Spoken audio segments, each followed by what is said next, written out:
Zimbabwe. Nini saye.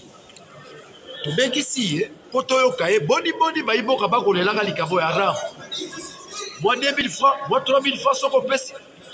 Rama kokoti yango. Osobi moi imite rama kokoti yango. Milisa yako libola biso lo bibo. Te, ram wana na salaki yango, pona améliorer mosala. Mingi, ndenge bayibaka ba pareil, bayibaka lisusu te. Yango na tudé botuna. Oh, papa yo, uto banda ram wana. Ozoki se liboli ba pareil bugaka. Yebisa biso, libole la biso. Bon, bongo pe ram wana. Et Fandina, c'est à mauvais côté. Les alikabukaka, il y a des gens qui ont balabuki dans Togo, basali likabuna bango. O ezali kabu état de droit. État de droit, les alakaboko alikabu, o ezali konti ya constitution. Biso dans la carte idiot sacré.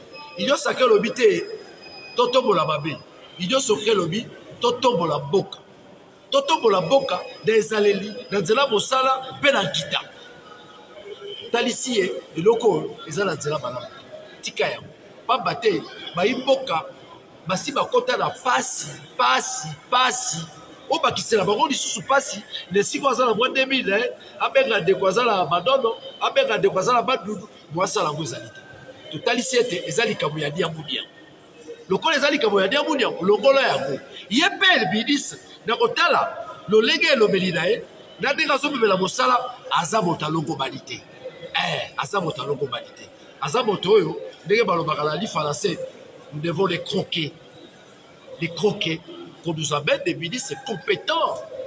Ah, c'est les pas compétents, performants, parce que les kamouya compétents c'est batebele baye bagate et tant la rana performance on va la tanga na la licence toboité mosalo zo sala la rodege so sala dia budi osaki beaucoup performance. La compétence c'est ce que nous proclamons. Mais la performance, lorsqu'il s'agit de la praxis, lorsqu'il s'agit du travail de terrain, mais Moussala Kobeba, Baïboka, Nanyamounyamou, mais le quoi démocratie, mais le quoi Fatih Beto, Tobien de droit. Ça va comprendre que la banque comme il pas na bino bakuna. Et comme il pas na biso, papa te biso zali balobeli là-bas. Ndenge balela kala, il était la reki. Rabe, beaucoup arabe. Beaucoup arabe et de pousser la population base à la Kibe Moussale Badi ou avec contrôle parlementaire to Badi to Kobana to Kotali Sabino et si ka kolela la ville ezali biso to kozoya kolela wana to ina na parlement to liboli yango ndenge balobaka devant la nation nakadisi bayimbo kesika bazali ba occuper c'est batali ki kolela na bango ezaka pa baté to yokaka biso za balobi na bango yako te kolobela lo likaba ram wana ekosila bayimbo ka bazala kipe ato bandi yango boye malembe tie kosila eza service de quoi mais to likito yeba o bazui biso bakozongi c'est la biso yango eza pe moko likabuna na tuni awa sikoyo to moni dia mudi ya mulakati opposons que c'est la biso ba unité la biso ce que c'est que libo rembourser o bazwa biso et c'est que libazo qui c'est la biso au fandika na ndako boni les ça unité quoi 10 000 unités o bada ko longola ba sakisi lo bazo qui c'est là ozo la da to ko ba debo maintenant regardez la zone civile baton et vous en avez rendu au propriétaire, c'est ça la question parce que améliorer les qualités, ça veut dire plus d'une volée de la carrière. Et le ministre a déjà récupéré combien? Et il a rendu combien de soins propriétaires? Donc c'est une vaste escroquerie populaire.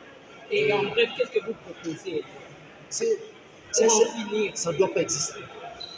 Il n'y a pas une base légale. Il n'y en a pas. Il n'y a pas une base. Parce qu'en fait, lorsqu'on parle de sport, de toute taxe, il doit y avoir contrepartie. Vous me saisissez, il doit y avoir contrepartie. Et encore plus, ça doit être élibéré, n'est-ce pas, dans la loi des finances. Ce n'est pas élibéré.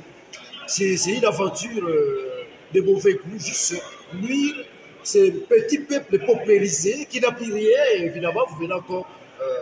J'ai voulu déplacer les débats, mais je préfère rester dans les contextes, en fait, que mon argumentaire résiste aux actions du tout. Sinon, je voulais aller plus loin. l'autorité de régulation de ce secteur est rattachée de la présidence. Ça, c'est l'erreur des candidats. Et nous, aujourd'hui, avec l'État du droit, avec l'avènement de l'État du droit, avec l'avènement de Félix Tshisekedi, je pense que nous devons rompre avec les habitudes des candidats. Je suis de l'union sacrée. Et je crois que l'union sacrée est caractérisée par un esprit, l'État du droit.